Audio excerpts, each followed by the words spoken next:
존경하는 220만 도민 여러분, 김명선 의장님을 비롯한 선배 동료연 여러분, 그리고 이필영 행정부지사님과 김지철 교육감님을 비롯한 최일선에서 밤낮으로 코로나19 방역에 최선을 다하는 관계자와 공직자 여러분, 안녕하십니까. 당진 출신 홍기우 의원입니다.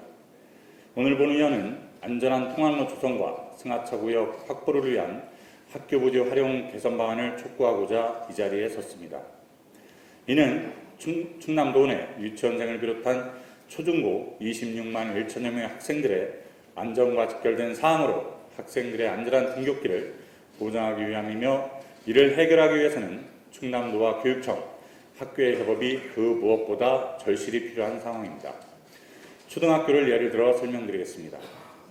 2019년 3월 교육부가 전국 초등학교 6천여 곳을 대상으로 조사한 자료에 의하면 학교 주변에 보도가 없는 곳이 전체 중 30.6%인 1,834곳으로 집계됐습니다. 이 중 주변 보조 변경 없이 보도를 설치할 수 있는 곳은 848곳으로 파악됐고, 나머지 986곳은 도로 폭이 좁거나 공간 부족 등의 이유로 바로 보도를 설치할 수 없는 곳이라고 합니다. 교육부는 조사 당시 848곳에 바로 통학로를 설치하겠다고 말했습니다. 나머지 986곳은 교육활동에 지장이 없는 범위 내에서 학교 담장이나 축대를 이전하는 등 학교 부지를 이용하여 통학로를 최대한 확보하고 교문 앞 출입구를 나누는 등 주차장 위치를 조정함으로써 안전한 통학로를 만들겠다고 밝힌 바 있습니다. 충남 지역의 경우 2017년 초등학교 주변 도행로 현황 추가 조사 자료에 따르면 도내 초등학교 442곳 중 123곳이 추가 보도 설치가 필요한 것으로 나타났습니다. 그러나 지금 과연 도내 학생들의 안전한 등하굣길이 이루어졌을까요? 제출된 조 자료에 의하면 초등학교 123곳 중 현재 35곳의 사업은 완료됐지만 나머지 88곳은 부지 확보 어려움 때문에 아직도 협의 중인 상태로 방치되어 있는 상황입니다. 그렇다면 왜 이렇게 통학로 개선이 이루어지지 않고 있을까요? 학교 부지를 이용하여 통학로를 확보하기 위해서는 바로 지자체와 교육청 간의 협의가 이루어져야 하기 때문입니다. 그러나 충청남도 교육비 특별회계 소관 공유재산 관리조례가 협의에 큰 걸림돌이 되고 있습니다.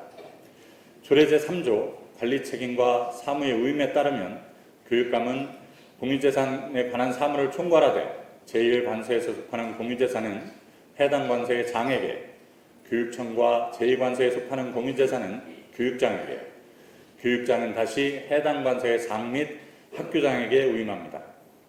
또 제4조 위임사무에 따르면 공유재산의 임차, 사용허가, 용도 폐지된 재산의 처분 등을 결정하는 권한이 학교장에게 주어집니다.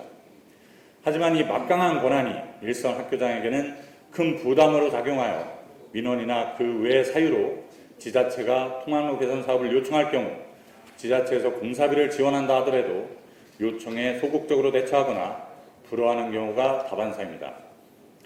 이에 본 의원은 공유재산 관리조례에 학생들의 안전과 직결된 통학로 조성 사업과 승하차구역 개선 사업을 직접 명시해줘야 원활한 통학로 설치 사업이 진행될 수 있다고 확신합니다.